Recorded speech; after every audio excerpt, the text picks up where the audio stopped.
Assalamualaikum warahmatullahi taala wabarakatuh. Selamat petang, selamat malam kepada semua penonton kita, warga Tukang Apa hari ini ya. Grup Tukang Apa hari ini kita bersiaran sekali lagi di minggu yang keempat. Kita di sesi sembang santai yang keempat. Hari ini dengan izin Allah Subhanahu Taala kita ada tetamu istimewa kita hari ini, Tuan Kahar Ambo Lalek, yang tidak asing lagi di kalangan grup tukang ini ya. Beliau begitu bernas perkongsiannya. Kita berterima kasih kepada grup Tukang Apa hari ini, barisan-barisan admin mereka dan moderators yang begitu cakna dalam menyokong dan juga memberi respon kepada semua isu-isu yang dikeluarkan di dalam grup ini. Isunya amat menarik, ia berkaitan dengan hati dan juga fizikal ya. Dan kita bersyukur juga atas sumbangan anjuran PSSM dan juga Peripay. Kita lihat di sini tetamu istimewa kita hari ini ya, yang tidak kurang hebatnya, begitu bernas perkongsiannya dalam kumpulan kita, Tuan Kahar Ambok Lalek, maknanya pengarah urusan ya, Cube Builders, satu syarikat syarikat pembinaan yang sebenarnya amat unik. Kaedah yang dilaksanakan, kita lihat dia masih bekerja tu di office, ada orang lalu lalang belakang. Jadi sebelum kita mula sesi, kita jemput Tuan Kahar Ambok Lalek untuk memberikan sedikit takruf ya, sedikit introduction berkaitan apa yang beliau, di mana beliau dan apa yang beliau laksanakan masa ini. Silakan Tuan Kahar. Terima kasih Encik Rahmat. Terima kasih kepada semua members of the group Tahi yang saya rasa sangat awesome, sangat bekerjasama. Even though malam ni pun ada yang datang kopi, hantar teh ais untuk saya. Dia kata, abang tolong buat live best sikit, dia kata kan. Jadi saya cubalah sebaik mungkin. Kalau ada yang kurang tu tolong beritahulah. Okey, itulah sebenarnya terima kasih kepada semua, kepada penganjur. Dan seterusnya, latar belakang saya graduan seni bina tahun 1999, tak silap saya, 1999. Dan saya selepas grad, saya terus fokus dalam industri pembinaan rumah sesebuah. Dan dalam pada itu pun kita ada banyak buat design and build, dan saya sendiri suka bereksperimen tentang bahan-bahan binaan yang kadang-kadang ada orang keluarkan, kadang-kadang ada syarikat keluarkan. So kita akan orang yang pertama yang akan eksperimenkan bahan-bahan dia orang lah. Dalam sambil kita buat rumah orang, kita gunakan kemudahan yang ada tu untuk kita terus bereksperimen dan menguji barang-barang yang baru. Barang-barang yang lama pun ada kita uji, dan kita buat life calculation untuk benda tu, supaya benda tu bila orang kata murah berapa murah, bila orang kata mahal berapa mahal, dan apa sebab dia murah dan apa sebab dia mahal. Jadi kita tahu apa tujuan dia untuk murah dan apa tujuan dia untuk mahal. Basically macam tu lah aktiviti yang kita jalankan. Tapi kita hanya fokus pada pembinaan rumah sesebuah saja, seperti rumah banglo, rumah hujung minggu, rumah kampung, apa saja jenis rumah lah. Itu sajalah introduction yang sangat pendek bagi diri saya lah. Ya, terima kasih Tuan Kahar, introduction yang begitu rendah diri, tapi sebenarnya beliau sudah buat macam-macam perkara-perkara yang orang lain tak boleh buat. Kita tengok di sini, contohnya antara yang kita akan bincang hari ini ya, topik utama kita bagaimana nak membina rumah dengan murah. Nampaknya seperti satu yang general. Saya rasa nanti Tuan Kahar akan berkongsi berbagai daripada tujuan kita nak buat rumah, dan lepas tu sampai hujung dari tahap pembinaan nanti, apa yang nak consider, apa faktor-faktor yang nak bina, dan tujuannya mungkin salah satu sudut yang kita perlu ketengahkan ialah berkaitan dengan kos ini, bukan sahaja tentang kos pembinaan tetapi juga kos jangka masa panjang untuk kita mengurus menyenggara rumah kita. Adakah ianya sesuatu yang menjimatkan penggunaan sumber, tenaga dan sebagainya. Saya percaya itu dalam ekosistem yang kita ada, dan mungkin dalam kongsian hari ini mungkin boleh Tuan Kahar letakkan dalam bahagian pertamanya apa, bahagian kedua apa, supaya kita dapat sedikit gambaran bagaimana kita nak menggerakkan sesi kita malam ini. Silakan Tuan. Okey. Saya akan bercerita daripada segi sebab kita fokus kepada bagaimana hendak membina rumah secara murah. Mula-mula saya akan terangkan apakah definisi rumah, jenis rumah. Maksudnya ini daripada sudut pelaburan, daripada sudut wang ringgit, bukan daripada jenis rumah yang Bang Loga tu tengok bukan. Kemudian saya akan berikan pemilihan tapak. Sebab ni kita nak pemilihan tapak, bagaimanakah kita nak memilih tapak yang membolehkan kita membina secara murah. Lepas tu saya akan sentuh pula daripada segi design. Bagaimana kita nak mendesign secara murah, dan yang keempat baru saya pergi kepada construction method lah. Macam mana kita nak construct rumah secara murah. Jadi ini untuk semua orang maksudnya daripada pemilik rumah, orang yang nak membina rumah tu. Saya percaya orang-orang macam ni ramai dekat dalam grup Tahi. And then untuk memilih tapak juga untuk tuan rumah. Design untuk designer, saya pun percaya dalam grup Tahi ni saya tengok ramai rakan-rakan arkitek macam Cik Azari, macam Encik Rahmat, and then last kali baru saya sharekan macam mana kita nak membina secara murah. Ini adalah melalui pengalaman saya lah ya. Maksudnya dia secara general. Ada cara-cara lain lagi yang boleh kita terangkan kemudian, tapi untuk kali ini saya akan fokus pada method konvensional. Maksudnya pakai batu bata, pakai konkrit macam itulah. Asas lah. Baik. Terima kasih. Itu mungkin kita tak masuk bab IBS lah masuk tu ya. Kita masuk bab konvensional. Yes. Saya lebih pada ni sebab mudah. Sebab semua orang akan jumpa benda ni. Baik. Saya percaya Tuan Kahar kita dengan kaedah yang kita nak terangkan tadi, sekali lagi menyebut ya, di dalam grup ini kita ada berbagai kumpulan tukang lah. Dia macam-macam tukang ada tukang komen aja pun ada juga. Tapi bagus juga sebab kita dapat critical kita kena ada elemen critical thinking. Jadi mungkin komen-komen itu membantu, tapi jangan gitulah ya, ahli kumpulan semua jangan lupa memberi komen. Kita hidupkan grup ni dan kongsian-kongsian kalau boleh yang berisi dan bernas. Lebih banyak kita membaca, mungkin lebih banyak perkongsian lebih bernas dan kita boleh manfaat.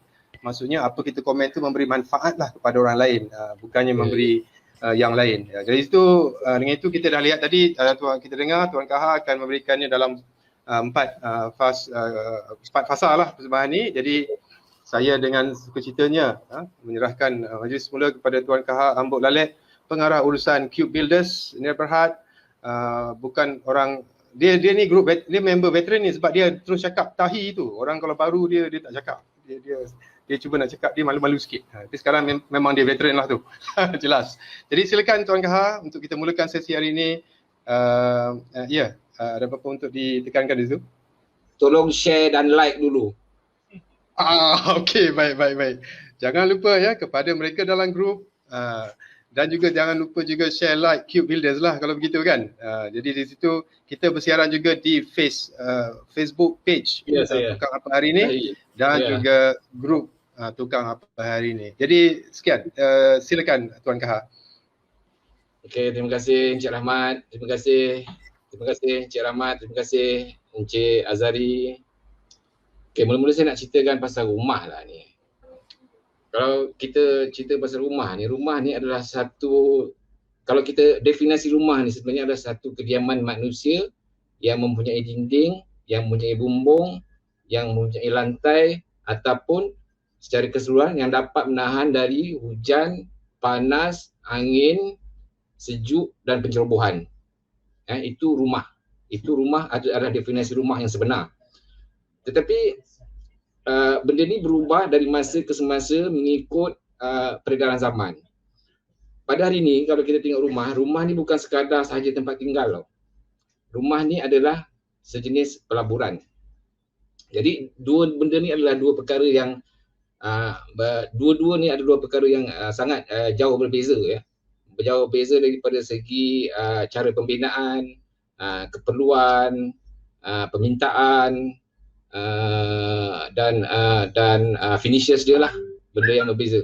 Sebabnya bila tempat tinggal, kita akan utamakan kepada tempat tinggal. Jika pelaburan, kita akan fikirkan kepada nilai. Maksudnya nilai jualan dia berapa, berapa yang patut kita bina, berapa patut modal yang kita ada, and then berapa jika boleh dijual, jika dijual besok berapa nilai dia. Jadi kat situ sebelum membina rumah tu, kita sendiri sebagai orang nak membina rumah, kata tuan punya rumah lah, kata awak punya rumah lah kata, kita kena decide benda tu dulu, kita kena clear kat benda tu dulu. Ada setengah orang dia tak boleh nak clear, sama ada dia beli, contohnya dia beli tanah lot banglo yang dah ada geran, tetapi dia nak membina secara haram. Itu contoh. Ini tujuan membina. Jadi itu adalah tidak betul disebabkan oleh apabila kita membina secara haram, bila kita nak jual besok tanah tu, nilai rumah tu akan tiada. Sebabnya rumahnya tak ada submission, tak comply, orang kata tak comply tu PBT. Jadi harga jualan tu akan rendah. Itu yang saya maksudkan. Itu benda yang sangat serius pada saya pada hari ini, sebab kebanyakan bila especially orang-orang kita lah ya, bila membina rumah tu dia mengikut nafsu. Bila tanya first day dia datang kata saya nak bina rumah 1000 meter persegi. Sebab apa buat 1000 meter persegi? Sebab kakak saya buat rumah 1000 meter persegi. Berapa nak jual balik rumah? Saya tak nak jual, saya nak duduk sampai mati. Jadi benda tu benda yang salah.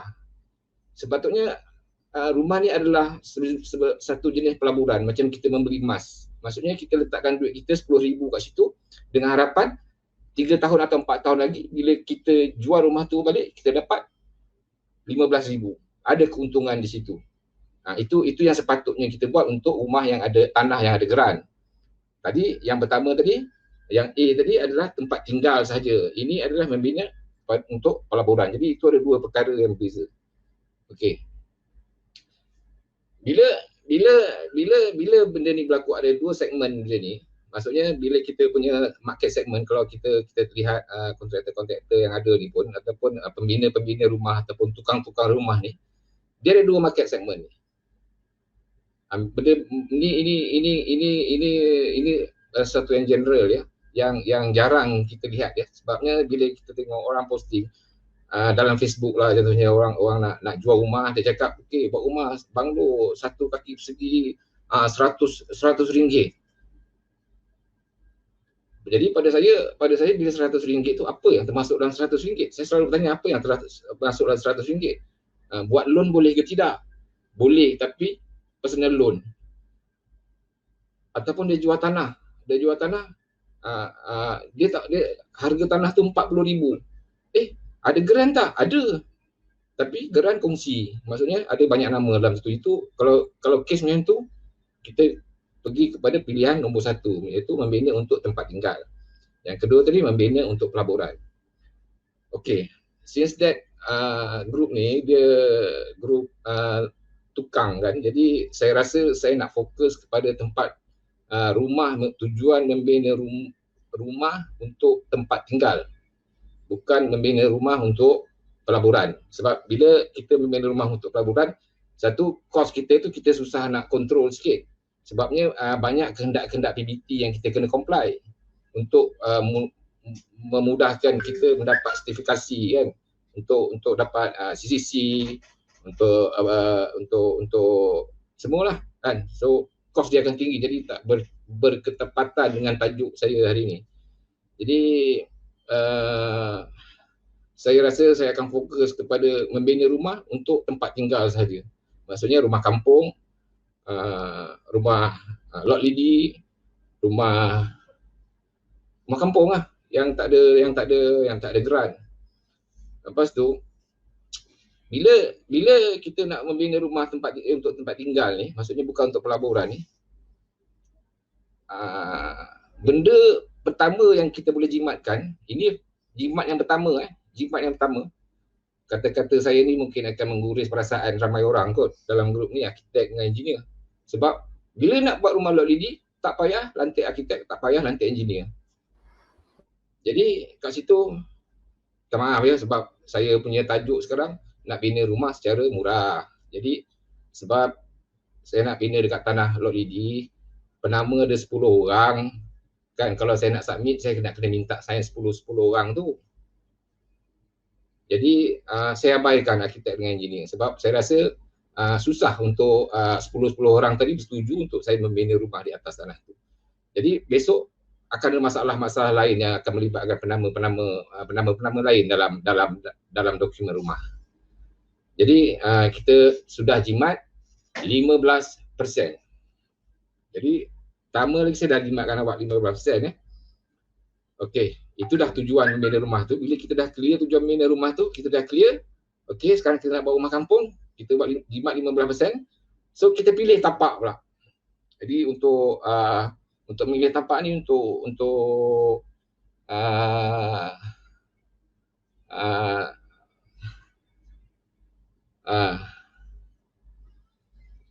okey, milih tapak pula. Jadi milih tapak ni adalah satu benda yang agak serius jugalah sebenarnya, yang melibatkan banyak kos sebenarnya. Antara tapak-tapak yang antara benda-benda yang kita kena perhatikan sebelum membeli tanah tu, masa nak membeli tanah tu, kita tengok jalan masuk. Okey, maksudnya jalan masuk tu, walaupun ada jalan masuk, kita tengok kalau jika ada jambatan atau jalan masuk, kita tengok saiz jalan yang ada. Kita tengok cornering dia yang ada. Kita try imagine berapa besar paling lori, berapa besar lori yang boleh masuk. Kadang-kadang kata macam rumah-rumah kampung kat Ululangan contohnya kan, kawasan-kawasan Rizab Melayu especially. Ni untuk yang selalu beli kat tanah Rizab Melayu, selalunya dia ada jambatan dia kecil. 3 tan ditulis kat atas tu. Kadang-kadang ada palang dekat atas dia. Jadi ini masalah-masalah yang pada saya, masalah yang paling kritikal adalah masalah jalan raya. Sebabnya kita nak transport barang tu, kata lori 1 tan, brick paling banyak boleh bawa 1 pallet. Satu rumah kalau 30 pallet, 30 kali kita kena bayar lori tu. Itu masalah dia tu. Kan? Satu jambatan dia berapa lebar. Saya pernah kes kat Ulu Rening. Satu rumah kat Ulu Rening saya kena buat. Jambatan dia dibuat pakai besi. So end up lori saya bila nak hantar barang tu, dia kena turun sungai dan dia kena naik sungai semula. Jadi bila lori kosong, dia tak ada grip kan. Bila tak ada grip, dia naik bukit, dia nak naik ke tebing balik. So every time lori nak datang, saya kena sewa beg RM450 sehari. Itu salah satu benda yang kita kena tengok masa nak membeli tanah tu. Benda ni akan menyebabkan secara keseluruhan akan menyebabkan meninggikan kos pembinaan. Lepas tu saya dah sentuh saiz lori, jalan masuk, jambatan, jarak ke jalan besar pun ia juga, sebabnya kadang-kadang ada material yang datang pakai lori 40 kaki. Macam bricks contohnya, bila kita nak beli bab, dia akan datang dengan lori besar. Bila jalan tak boleh masuk, end up dengan lori itu akan loading barang di tepi jalan. Bila loading barang di tepi jalan, kita akan berurusan dengan orang kampung pula. Kan orang kampung marah, kena saman PBT, itu masalah-masalah lain lagi lah yang mungkin akan timbul. Yang pasti akan timbul saya rasa, especially kat kawasan kampung dekat Melayu ni, kalau kita letak batu-bata kat tepi jalan, sikit lagi pemilik tanah sure akan keluar kan. Silap dia bawa parang, itu yang masalah tu kan. Satu lagi benda-benda yang kita kena tengok adalah benda-benda infra lain, contohnya seperti bekalan elektrik. Bekalan elektrik ni kalau boleh cari feeder pillar dia kat mana. Feeder pillar tu dia ada satu kotak pakai metal tu, selalunya duduk di tepi jalan. Feeder pillar tu kat mana? Andai kata tak ada jiran-jiran, kita tak ada jiran-jiran. Kalau ada kabel elektrik depan rumah okey lagi. Tetapi bergantung kepada fasa elektrik yang kita perlukan. Kalau rumah kita kecil okeylah. Kalau rumah besar, kadang-kadang macam saya sebut terus sajalah. Contohnya College Heights Pajam. College Heights Pajam, kalau kita nak buat rumah tu, dia punya feeder-feeder tu banyak dah rosak. Kadang-kadang kita nak apply api tu, kita punya contribution sampai 30,000, 40,000 tau. Sampai ke feeder-feeder yang terdekat hampir 300 meter hingga 500 meter jauh dia kadang-kadang. Lebih jauh daripada itu pun ada. Satu lagi pembentungan. Pembentungan ni satu masalah, saya rasa masalah besar juga, sebab pembentungan ni kita tak nampak kat mana benda tu, function benda tu berfungsi ke tidak. Kita tak boleh nilaikan daripada pandangan mata kasar kita. Kadang-kadang kita check kat PBT, arkitek lah submit, engineer submit. Dia kata okay, you boleh pakai gunakan pembentungan, so kita approve drawing sebagai pembentungan. Apabila kita sambung, air tak keluar. Rupanya dia punya pembentungan dah sumbat, dah rosak. Itu pun akan ada masalah. Kadang-kadang dekat dalam drawing ada, tapi di tapak tak ada. So, kalau nak beli rumah, pembentungan tu, cari manhole di tengah jalan depan tu.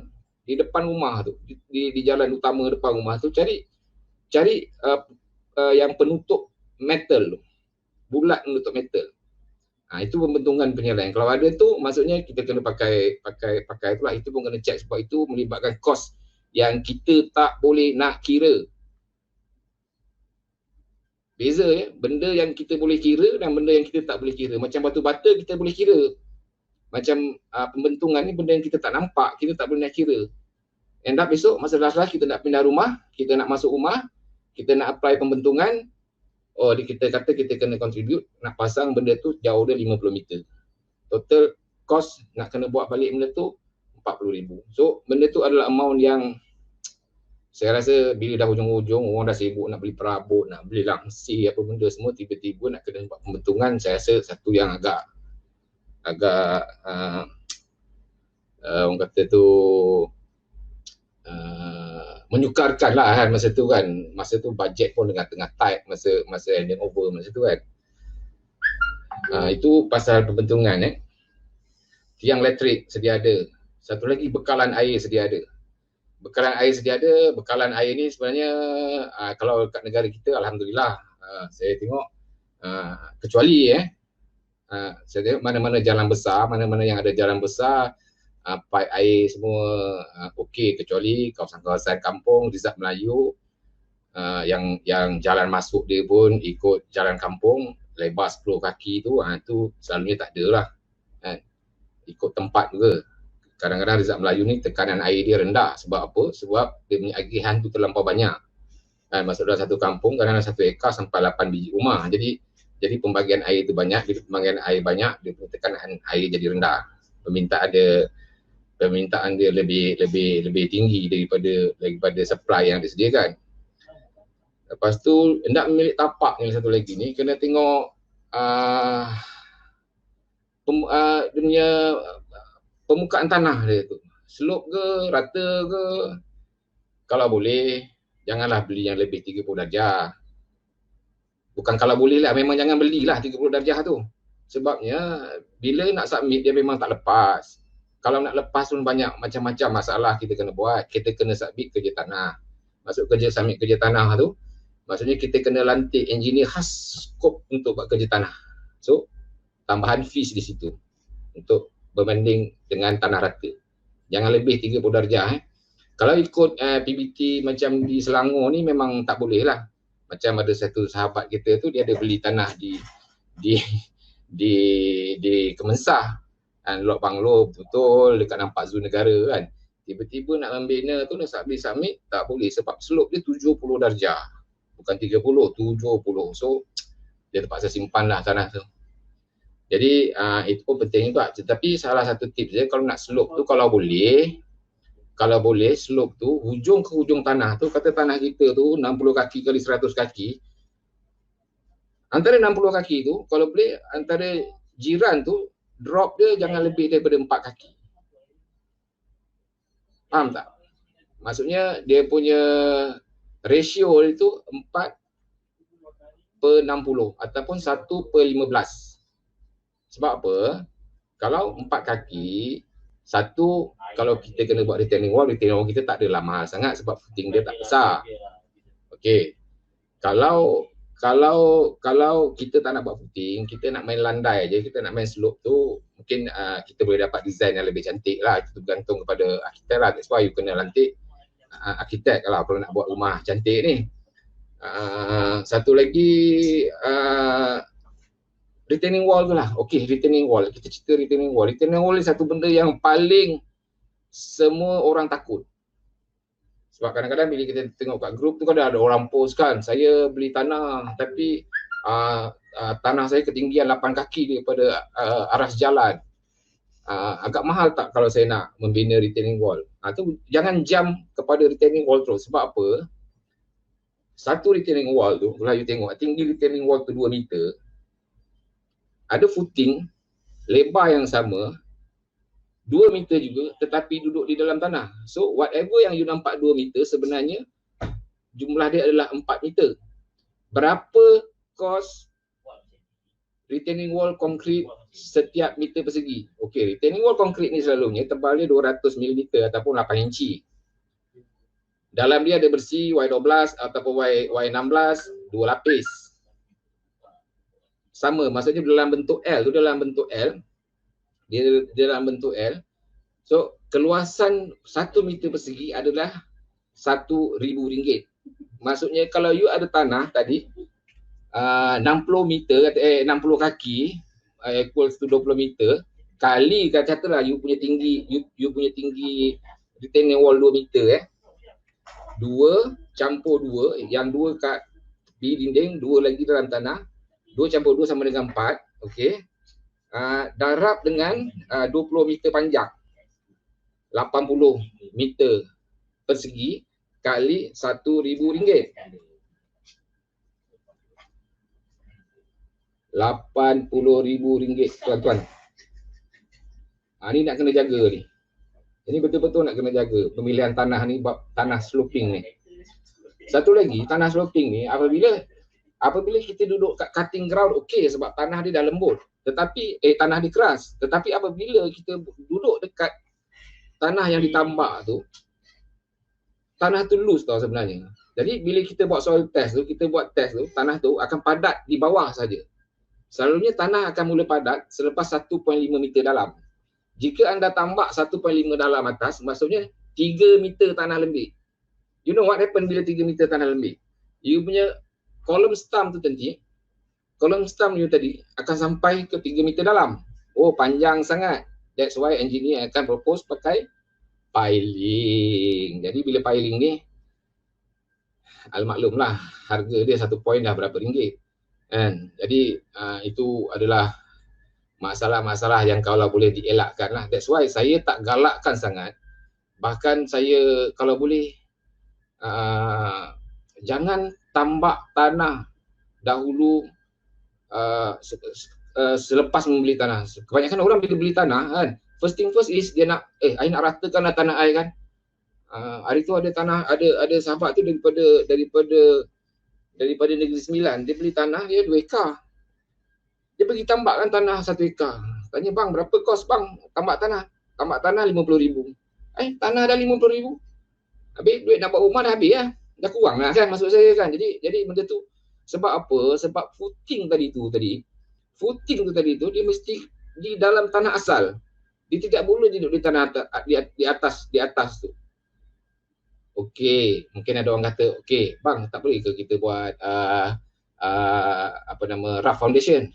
Boleh buat rough foundation, tetapi still kita kena compactkan tanah tu. Kalau ikut dia punya cara sebenar, tanah tu kita kena tabur 3 kaki, compact 1 round. Tabur lagi 3 kaki, compact 1 round. Tapi kalau 10 kaki 3 kali, tapi adakah kita buat macam tu? Masalahnya tak, orang tak pernah buat macam tu.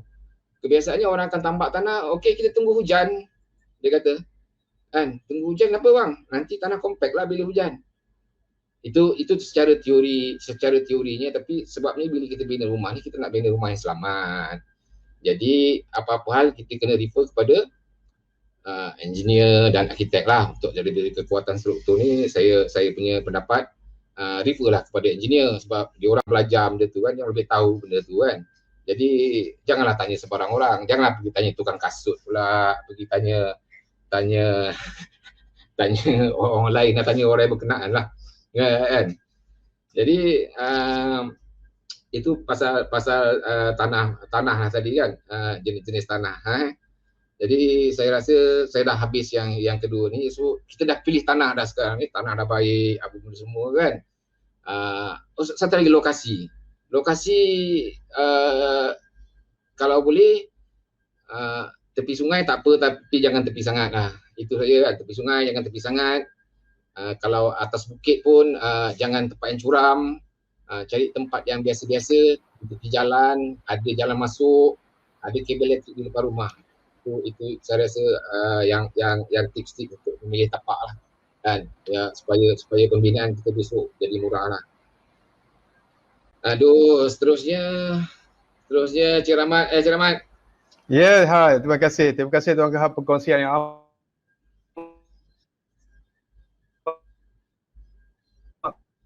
pernah saya baca daripada kita, follower kita macam terasa teruja sangat lah ni. Saya ingat perkongsian yang amat bagus. Banyak faktor-faktor yang mungkin ramai terlepas pandang, hanya orang kata itulah disebut orang veteran saja yang boleh bagi pandangan yang begitu. Jadi apa yang kita ingin tekankan juga di kalangan viewer kita di sana, ya, ahli kumpulan dan juga mana-mana yang baru masuk grup tukang apa hari ini, macam kata kalau Kahar disebut grup tahi terus, saya pun dah mula biasa dah cakap ni, TAHI kecil, itu je. Jadi di sini sekiranya ada soalan, boleh terus typekan dalam Facebook kita. Kita ada pembaca di sana, tukang baca dan akan beritahu pada saya jadi tukang soal. Jadi kita akan cuba jawab sebaik mungkin apa-apa yang mungkin ingin ditimbulkan. Mungkin pengalaman ataupun masalah yang terkena diri sendiri dengan apa yang disebut tadi, beli tanah tengok 8 kaki kena naik, dan juga macam-macam timbul. Kalau tanah tepi sungai betul-betul tu dah reserve sungai, tu JPS punya kawasan dah, tak boleh lah Kak. So saya percaya kita boleh jangan lupa tanya soalan, tolong tulis, kalau boleh tulis tu apa perkataan dia tu lengkap lah sikit. Sebab bahasa WeChat ni kadang-kadang saya kurang pandai nak baca, mungkin Kahar boleh ikut, dia muda lagi. Jadi saya tengok sekiranya ada soalan daripada ahli kumpulan, jangan malu-malu, terus tanya saja. Mungkin ramai rakan-rakan sana yang ada yang pengalaman tu, kadang kita tak ni, tukang apa jugalah, tapi kalau dah terlibat dengan pembangunan rumah, saya sebut daripada awal tadi,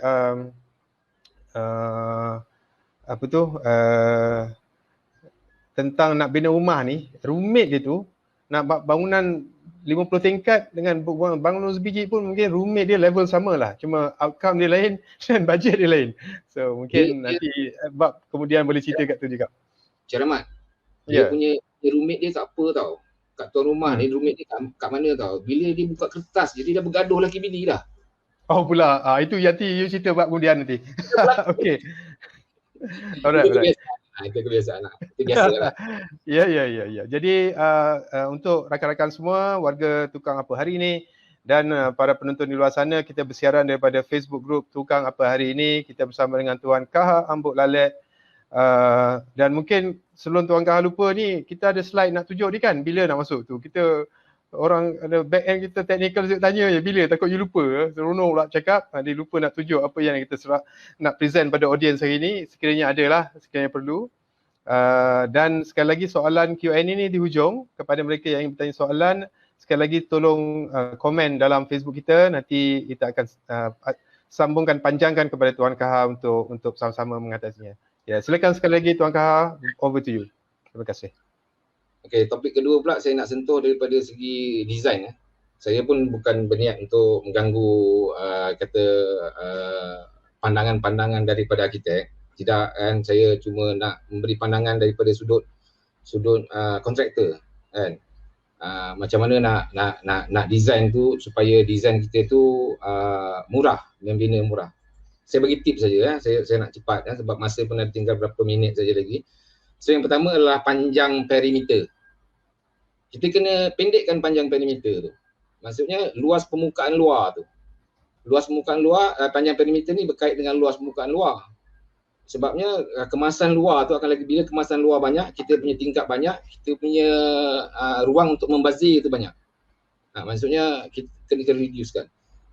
Macam mana salah satu tips macam mana nak pendekkan perimeter ni, pergi kepada segi empat sama berbanding dengan segi empat tepat. Contohnya kita nak buat 200 kaki persegi. 200 kaki persegi, 100 kaki persegi. Contoh kita nak buat 100 kaki persegi, you ada option 10 kaki kali 10 kaki ataupun 5 kaki kali 20 kaki, betul? Okey, 5 kali 20 equals to 5 kaki, kalau 5 kali 20 equal to 100, 10 kali 10 pun equals to 100. Tapi ukur lilit untuk 5 kali 20 ni adalah 50 meter ataupun 50 kaki, dan untuk 10 kali 10 ni adalah 40 kaki. Jadi kat situ kita dah reduce sebanyak 25% daripada permukaan dinding luar. Jadi itu satu ni . Satu lagi, kalau boleh jangan banyak ketak-ketak, jangan banyak keluar masuk ni sebenarnya membesarkan dinding luar juga. Satu lagi, dimensioning dalam design. Dimensioning dalam design ni jangan pergi terus kepada saya nak buat rumah 10 bilik 10 kaki kali 10. Saya nak buat bilik ni 10 kali 14. Tetapi kalau boleh ukur dulu perabot kan. Masukkan perabot dalam tu dulu, apa perabot dalam nak masuk dalam tu, baru kita dapat dia punya dimension yang tepat. Contohnya panjang bilik 12 kaki, panjang katil 7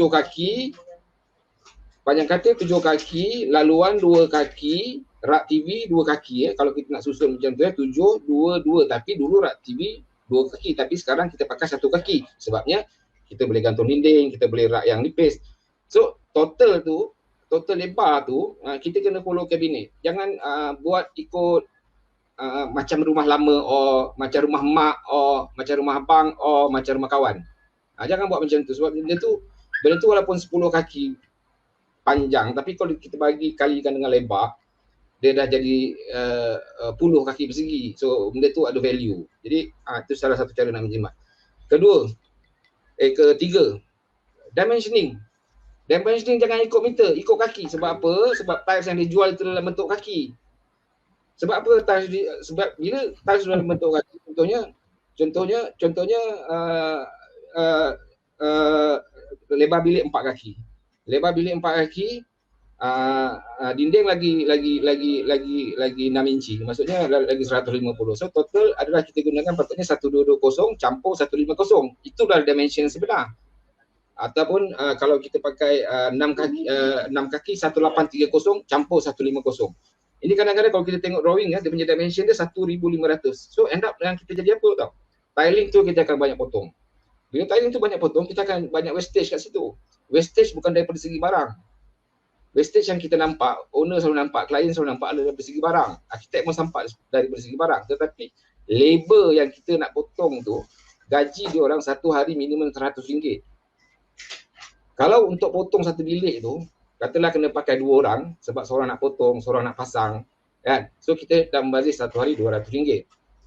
So kalau kali 3 sudah RM600. So itu yang banyak. Barang tu saya ingat tak ada masalah sangat sebab barang tu cuma 1/3 saja daripada kos pembinaan.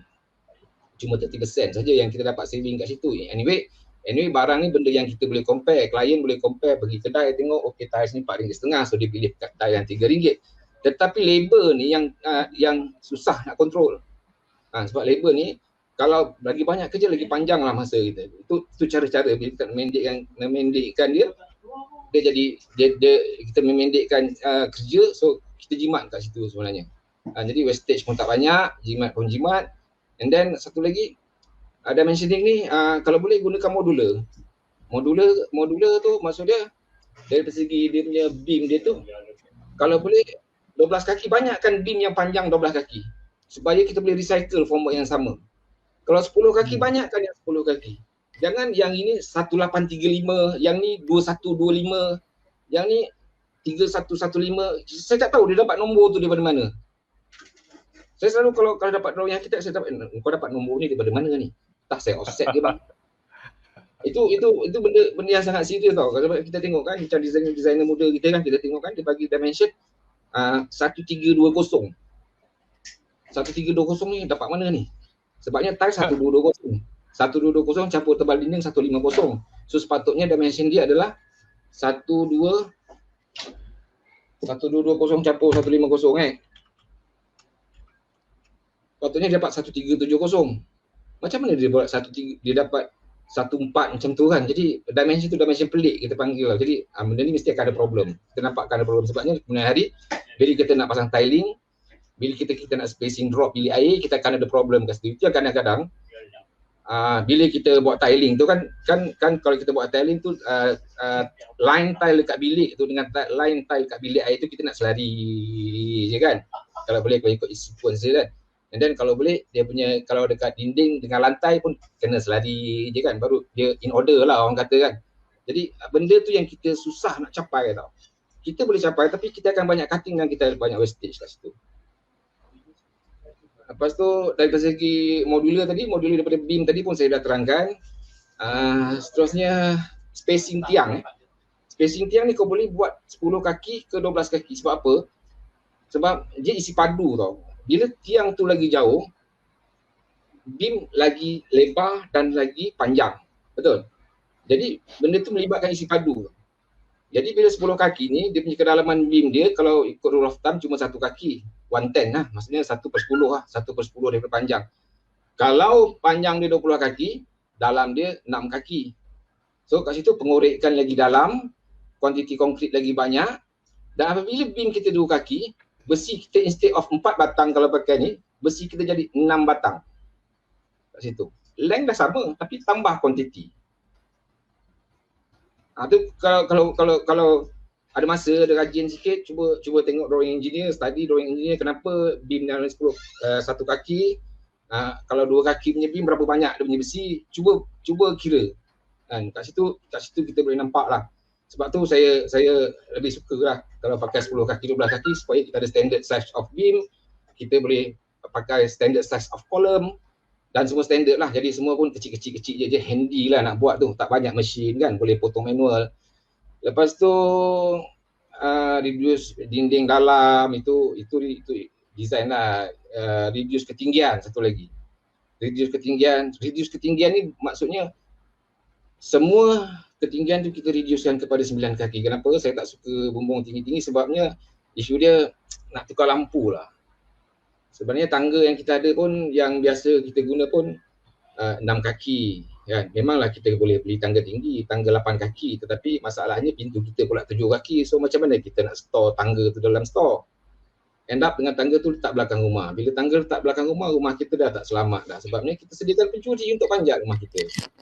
Itu kita selalu lupa lah. Sebabnya reason dia, orang nak bumbung rendah, orang nak bumbung tinggi ni dia kata sejuk. Dia kata nak sejuk. Tetapi kita ada cara lain lagi. Macam kalau you tengok macam Sembang Santai nombor 2 Puan Azrina tu pun dia ada cakap kan. Kita ada stack effect kan. You boleh tengok tu kat situ lah. Ada stack effect yang kita boleh, one portion of the house tu je yang kita tinggikan sedikit kan. And then apa lagi yang boleh kita boleh nak jimatkan lagi, reduce ketinggian tadi. Pada saya yang optimum adalah 9 kaki. Kenapa 9 kaki? Sebab kita boleh pakai tangga 6 kaki. Okey, tangga 6 kaki ni kita mudah nak simpan, mudah nak selenggara dan kita mudah sendiri nak panjat. Takkanlah bila rumah 12 kaki kita nak panjat pun takut, especially macam kita dah berumur ni, jatuh mesti patah kaki punya, jadi kita takut. Jadi kita terpaksa panggil orang dah. Itu dah satu benda membazir. Nak tukar mentol tu harga RM5, bayar orang RM50. Itu pembaziran lah pada saya, satu jenis pembaziran lah. And then satu lagi kita reduce pitch roof tu optimum lah, maksudnya bergantung kepada jenis roof lah. Roof ni kalau dia curam, contohnya 45 darjah, sebenarnya dia dah makan, kalau kita ikut teori Pythagoras kan, dia dah makan dalam dua kali ganda daripada permukaan rata. Maksudnya kalau permukaan rata kita kira rumah kita 1000 kaki persegi, bila bumbung 45 degree, jumlah permukaan bumbung kita sudah jadi 2000 kaki persegi. Simple matematik dia macam tu lah kan. Kalau 30 darjah, dia lebih kurang dalam 30%. Maksudnya kalau rumah kita keluasan lantai dia 1000 kaki persegi, bumbung kita sudah jadi 130 kaki persegi. Begitu dia punya simple matematik dia. Anggaran untuk kita buat budgetary lah kan. Itu daripada segi design lah. Cantik tak cantik tu kena minta advice arkitek lah, macam mana nak jadikan dia cantik dengan pitch yang begitu reduce permukaan yang berkemasan mahal. Apa permukaan yang berkemasan mahal? Yang general adalah brick wall lah. Yang mahal tingkap. Sekarang yang biasanya tingkap dengan tiling. Pintu. 3 perkara itulah yang kena reducekan. Maksudnya reduce permukaan. Sebab sekarang ni kalau kita tengok orang Kita just follow yang minimum saja. Maksudnya kalau yang minimum tu 15%, so kita follow yang 15%. Jangan besarkan. Bila besarkan dia akan jadi mahal sebab harga tingkap ni berbanding dengan harga batu bata, dengan harga dinding brick ataupun dinding ni, harga dia punya perbezaan dia adalah 3 kali ganda. Maksudnya kalau dinding batu bata tadi RM50, tingkap tadi adalah RM150. So itu kita kena kawal percentage tu. Kalau boleh main percentage saja dia punya keluasan tu. Kemudian reduce electrical point. Macam mana nak reduce electrical point? Pakai fluorescent light. Tak cantik? Kita sekarang ada jual panel light. Kalau kita tengok dekat Alibaba ke, kat Lazada, Shopee mana jual panel light. Tengok dia punya wattage dia, WATT. Untuk satu bilik, untuk lampu Kalimantan, sebiji 36 watt kan apa? 36 watt. That's why kalau kita convert daripada mentol panjang tu, fluorescent yang panjang tu kepada downlight tu, kita perlukan 2 downlight 18 watt untuk cover keterangan yang sama dengan satu biji lampu Kalimantan. Faham? Simple matematik dia macam tu. Jadi tapi apabila kita letak 2 biji lampu dalam satu bilik, arkitek cakap takkan tu lampu tak balance dia kata kan. Jadi kena letak 4. Jadi bila letak 4 tu, kuantiti yang kita perlukan tadi 1, tapi kita buat 4. Bila 4, dB kita jadi besar. Kan, bila jadi besar dB bermahal, wiring pun banyak. Sebab itulah bila pakai pressure ceiling, orang pakai downlight. Itu yang kena kira betul-betul lah. Sebab tu satu lagi power. Bila ada 4 biji, instead of kita boleh pakai satu lampu 36 watt, sekarang kita ada 72 watt satu lampu. 72 watt satu lampu kali 10 bilik, contohnya kata, atau kali 4 bilik, 72 kali 4, dah 280 watt. So kat situ you kena kira jugalah, tu kena refer dengan engineer lah kan. Kalau nak in detail tu, buat rumah kan, tanya engineer, anda bayar engineer, anda bayar arkitek, tanya dia berapa power consumption saya sebulan. Tanya kan, jangan bina ikut nafsu kan. Jangan bina ikut nafsu, tanya sebab mereka dibayar untuk menjawab benda-benda tu. Okey, seterusnya saya ingat saya dah habis pasal design tu, saya tak nak sentuh banyak sangat pasal design, secara basic je. Okey. Tak apa saya pandangan general lah ya kan. Lepas tu saya nak material, satu lagi material Material ni saya cari murah, orang dah well known, cari material murah. Penting cari material kedai dekat, paling dekat, sebab transportation cost adalah cost yang paling tinggi sekali dalam industri pembinaan ni. Cari yang mudah install, dan kalau boleh beli online macam fitting tandas, WC, sinki, peti ais, washing machine, beli online saja, beli Shopee saja sebab dia ada warranty. Dan bila you beli sendiri, kontraktor pun tak charge you profit of attendance untuk dijaga barang tu, untuk sampaikan barang tu, dan you ada warranty direct by Shopee. Itu lagi mudah lah kan. Lepas tu minimumkan jenis skop kerja. Dalam satu rumah tu kau boleh pakai satu supplier je. Pakai satu kontraktor saja kalau boleh. Jangan ada banyak-banyak. Nanti lagi banyak dia punya operation cost dia akan lagi tinggi nanti. Dan ini untuk kontraktor dan untuk pemilik lah ni. Seterusnya saya rasa saya pergi kepada construction lah. Saya ingat macam mana nak menjimatkan rumah ni daripada sudut kontraktor pula. Boleh tengok saya punya ni kot, Cik Azali. Baik. Okey ini adalah setting out. Ini setting out ni ada penting ya, setting out ni. Ini apa yang saya terangkan di dalam ni adalah yang murah tetapi mengikut kehendak engineer dan arkitek lah kan. Jadi to be fair untuk semua orang kan, kalau murah kadang-kadang kita terpaksa abaikan ini kan, tapi to be fair untuk semua orang yang ada dalam members dalam grup ni, saya ceritakan sesuatu lah.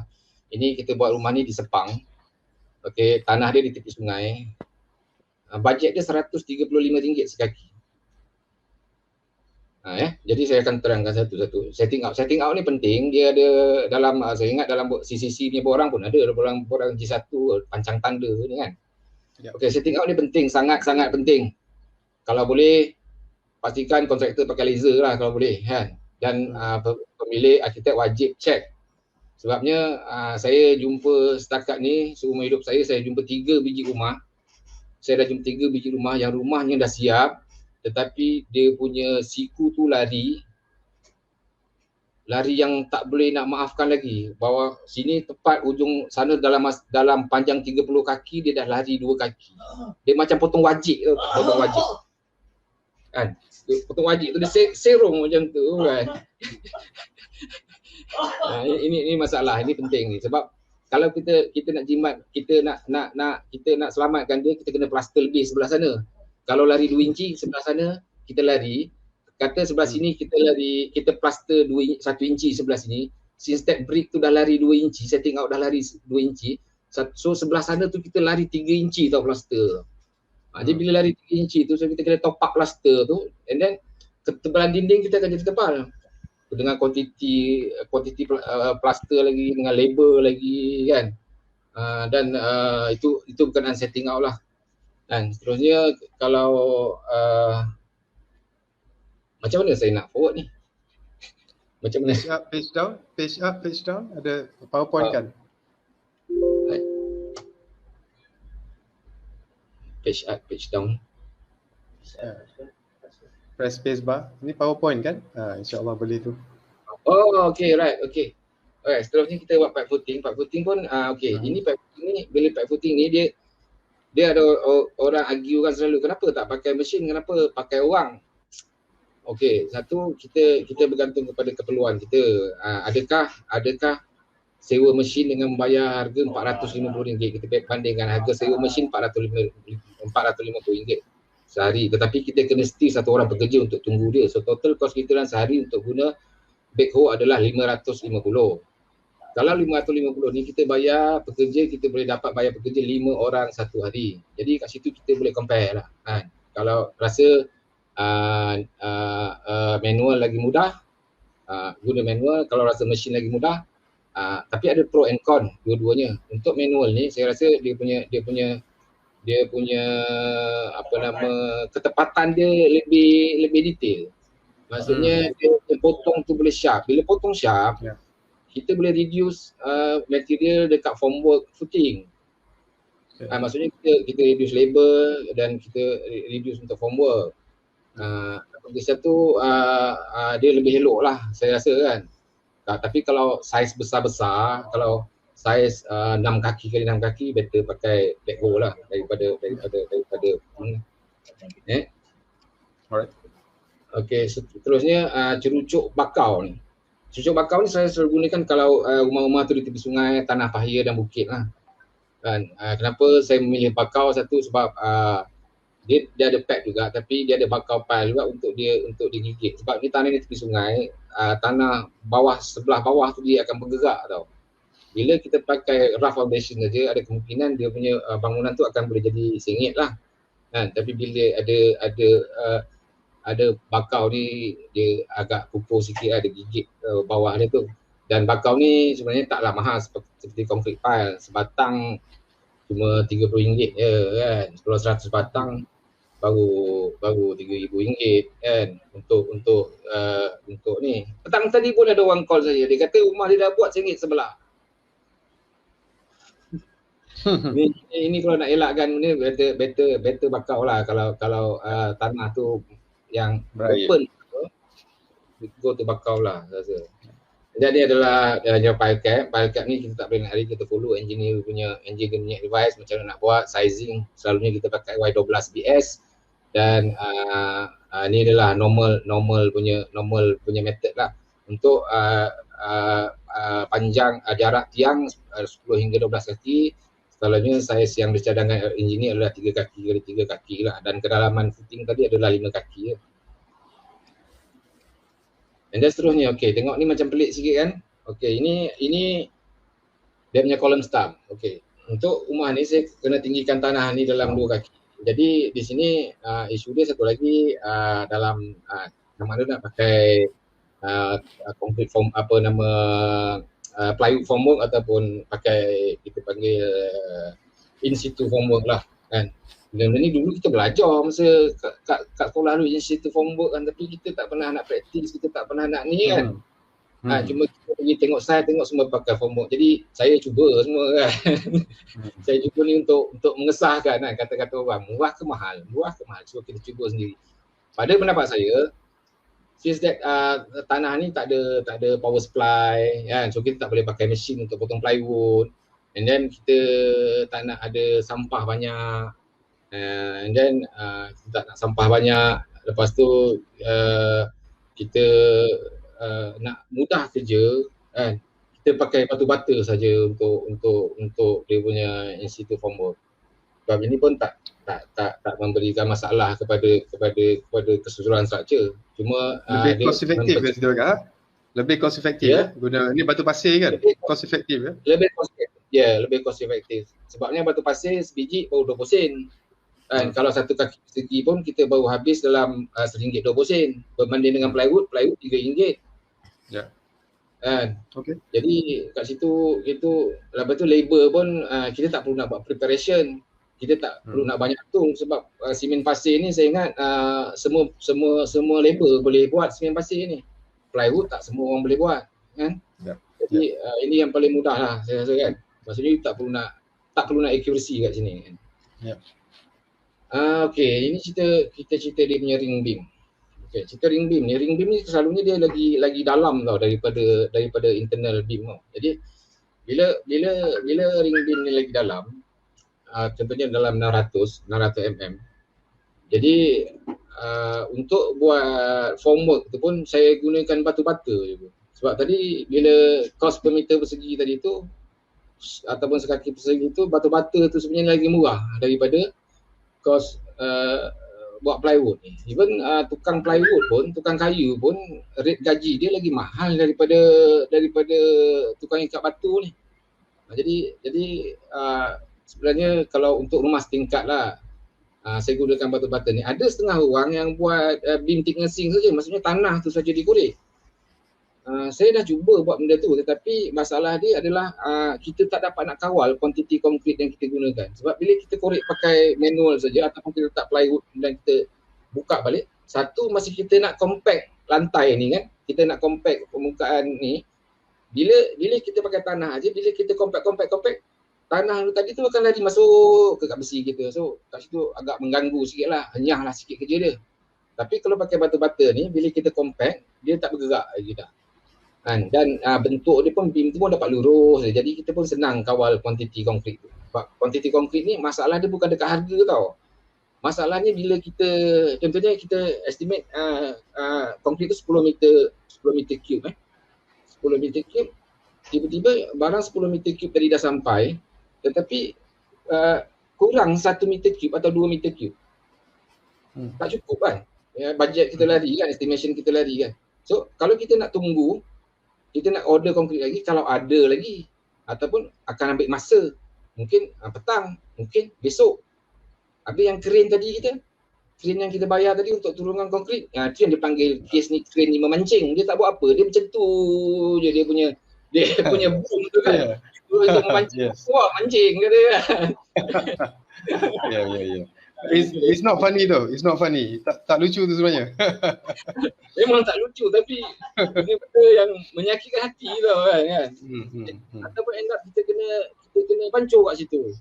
Kita pancur on site tu. Jadi benda-benda ni sebenarnya ketepatan tu agak penting jugalah untuk concreting tu.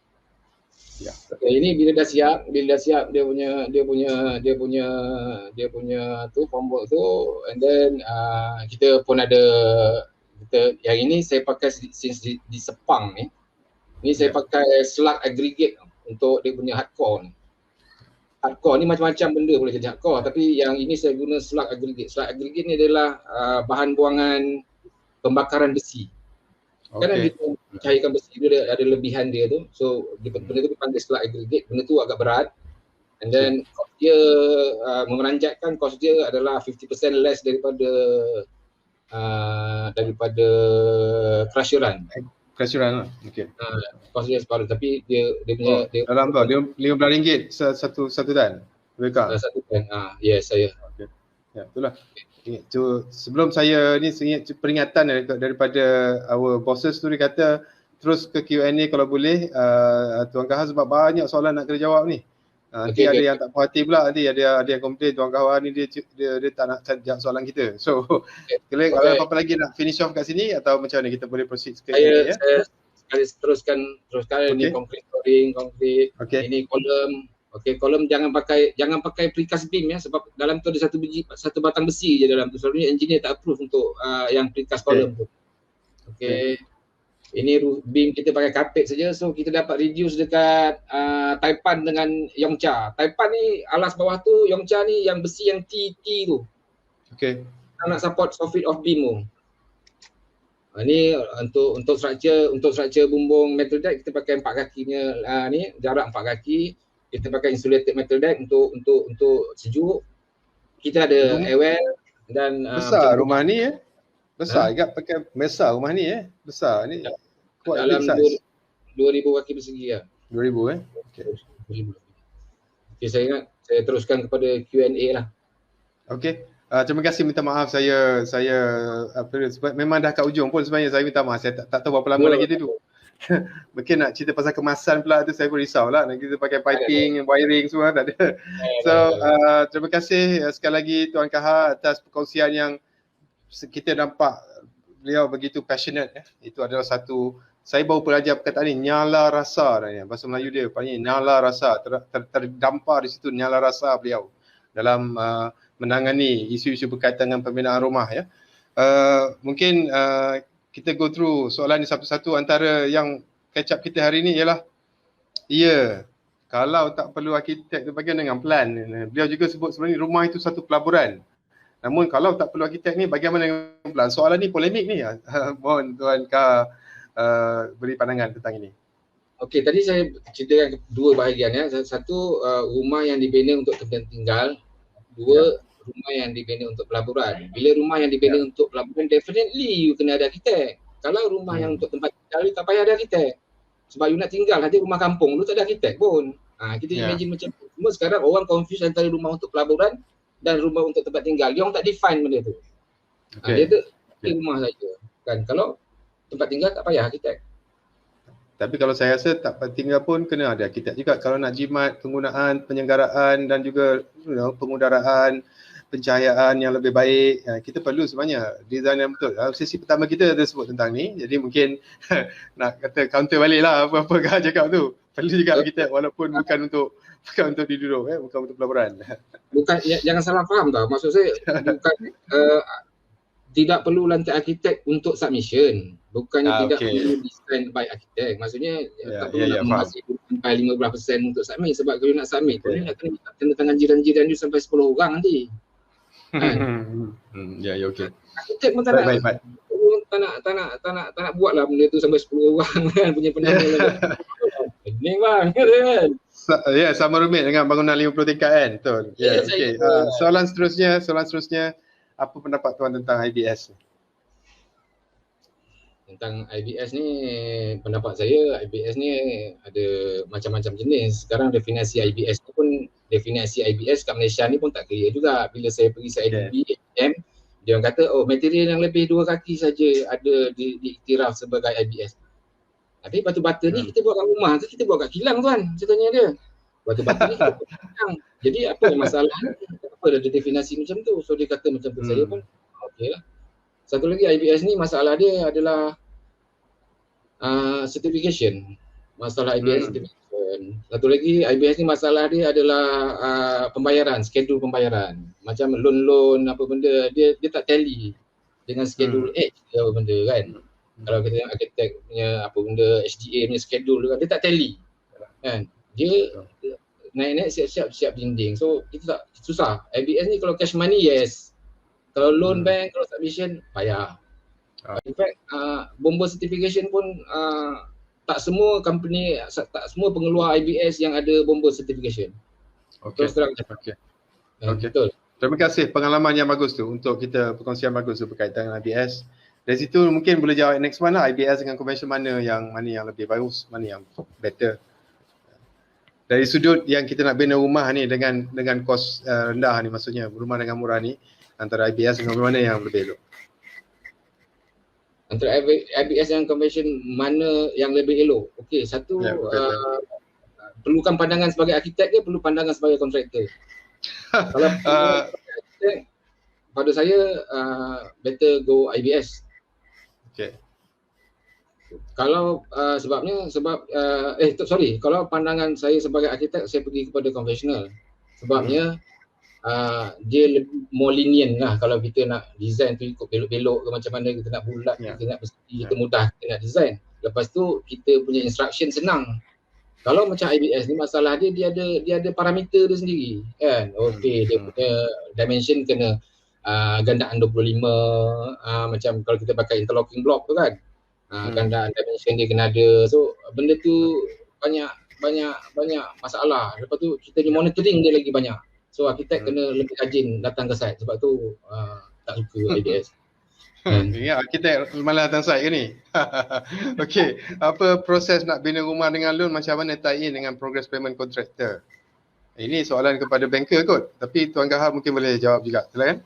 Proses nak bina rumah, apa proses nak bina rumah dengan loan, macam mana tie in dengan progress payment contractor? Apa proses nak bina rumah dengan loan? Apa proses nak bina, macam nak tie in dengan progress? Proses nak bina rumah dengan loan ni macam biasalah, maksudnya kena lantik arkitek dulu kan. Ya. First thing first is awak lantik arkitek je, lepas tu arkitek akan explain ke awak, sebab itu tujuan awak bayar arkitek, sebab dia konsultan tu kita translate dalam bahasa Melayu penasihat. Penasihat 20% macam tu kan. Dia akan guide you all semua macam mana nak meneruskan ni kan. Sama juga dengan progress payment contractor, sebab tu juga kena lantik arkitek. Kalau nak ni kita consider rumah ni adalah untuk pelaburan lah ni, dia punya soalan ni kan. Jadi lantiklah arkitek kalau untuk pelaburan. Memang 100% kena lantik arkitek.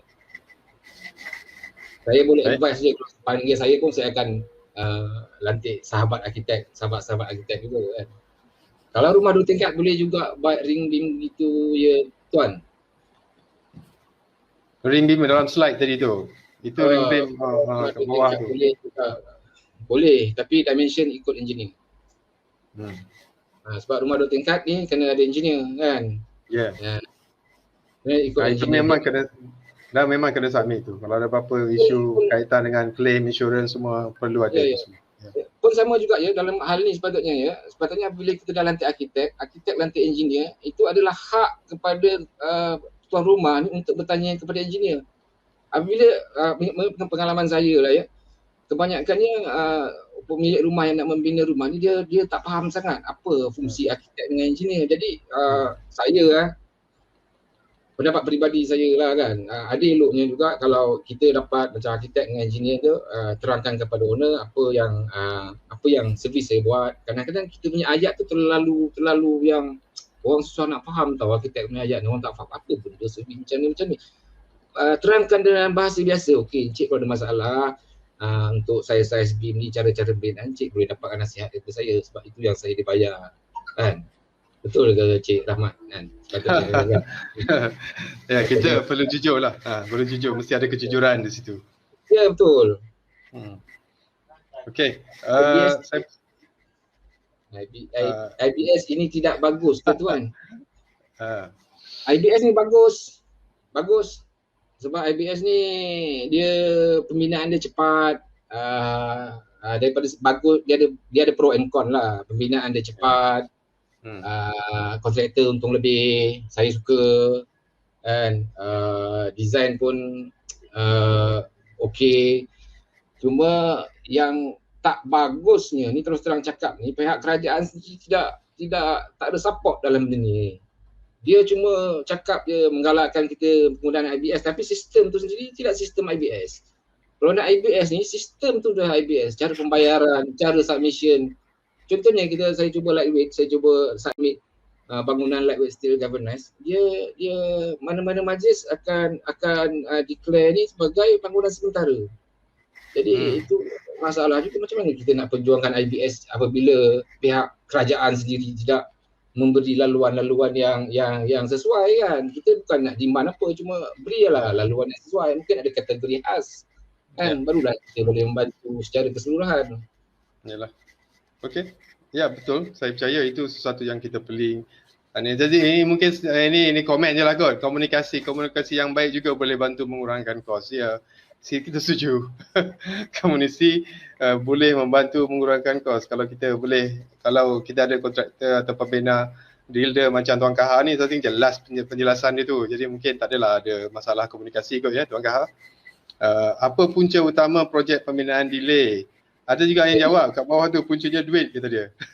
So, payment lambat. Okay. Selalunya payment lambat. Proses payment. Yeah. Selalunya proses payment apa yang jadi lambat ni sebab bukannya payment lambat tu kata owner lambat bayar, tidak. Selalunya kita sebagai kontraktor, saya bercakap sebagai kontraktor pula kita sebagai kontraktor, kalau kita tahu kita minggu depan kita nak siap benda tu yang boleh claim, contohnya minggu depan kita boleh claim, hari ni kita buat claim dulu. Hari ni kita buat claim dulu, kita buat date minggu depan. So bila kita nak submit, kita akan submit kepada arkitek akan tengok dulu itu ini dah seminggu dah kan. Jadi once arkitek tu datang site, so kita bagi allocation masa lah untuk arkitek tu datang site, untuk engineer datang site, untuk check keluarkan sertifikat, semua kita bagi dia orang masa. So dalam masa seminggu tu kata benda yang kita patutnya siapkan tadi dah siap. Jadi bila dia orang datang site, oh dah siap. Jadi dia orang certify tu lagi mudah. Dan sentiasalah update dia orang. Macam saya cakap tadi, jangan malu dengan konsultan. Dia tu kawan kepada kontraktor. Kalau apa-apa masalah, kita WhatsApp je kat dia kan. Bagi tahu dia ini keadaan dia, ini keadaan dia. Kalau boleh sediakan CCTV untuk dia tengok. Macam saya ada setengah-setengah saya akan sediakan CCTV. You check sendirilah. Nak tengok progress sampai mana kan. So kita tak payah kan. Kita mudahkan benda tu dengan teknologi kan. Kan sekarang R4.0. Ya betul. Digitalization. Kita dah nak habis dah ya. So kita dah di hujung acara, alhamdulillah. Terima kasih kepada semua yang telah berinteraksi dengan kita hari ini, para viewer, para penonton ya di grup Tukang Apa hari ini. Kita amat bertuah hari ini ya, dapat perkongsian yang cukup bernas daripada Tuan Kahar Ambok Lalet yang tidak asing lagi dalam grup keluarga Tukang Apa hari ini. Pengalaman beliau kita dapat di sini dia ada yang sponsor teh tarik untuk dia tu, saya pun lupa tanya nama kedai. Jadi di sini kepada yang mungkin baru join, inilah dia sesi sembang santai Tukang Apa hari ini. Kita setiap minggu bersiaran untuk berkongsi pengalaman segala bentuk tukang lah.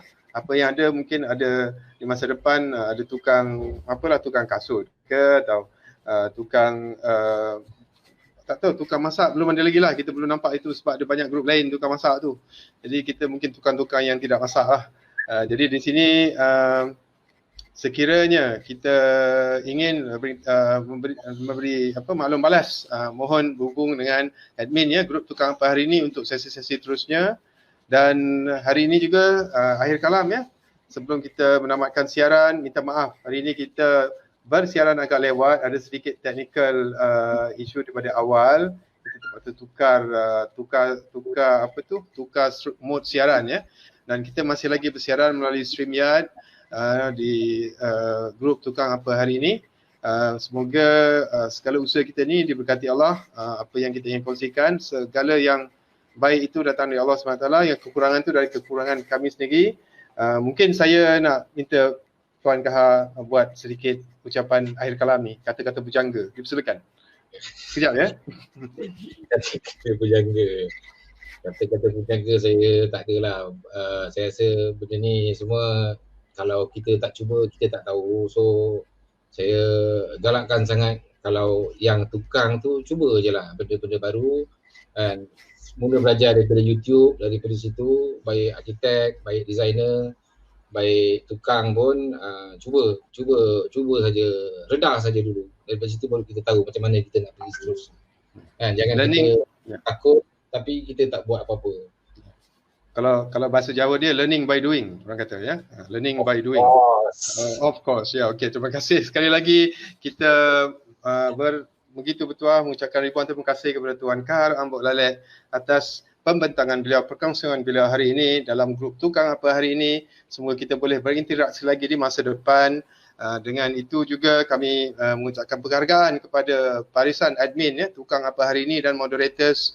Anda semua awesome, hebat-hebat semua. sesama warga tukang apa hari ini, kita bantu sesama kita. Dari asal dulu memang tukang DIY, sekarang tukang yang expert dia dah masuk grup ya. Kita sama-sama bantu-membantu. Sekali lagi terima kasih Kumpulan Tukang Apa hari ini, pada PSSM yang sponsor platform StreamYard kita hari ini, dan juga Beripay mewakili saya sendiri dan juga rakan-rakan yang terlibat menjayakan program ini. Dan dengan itu kami sudahi dengan wabillahi taufik wal hidayah. Wassalamualaikum warahmatullahi taala wabarakatuh. Selamat malam, selamat sejahtera. Jangan lupa kita jaga kita dan Allah akan jaga kita. Terima kasih. Assalamualaikum. Bye bye.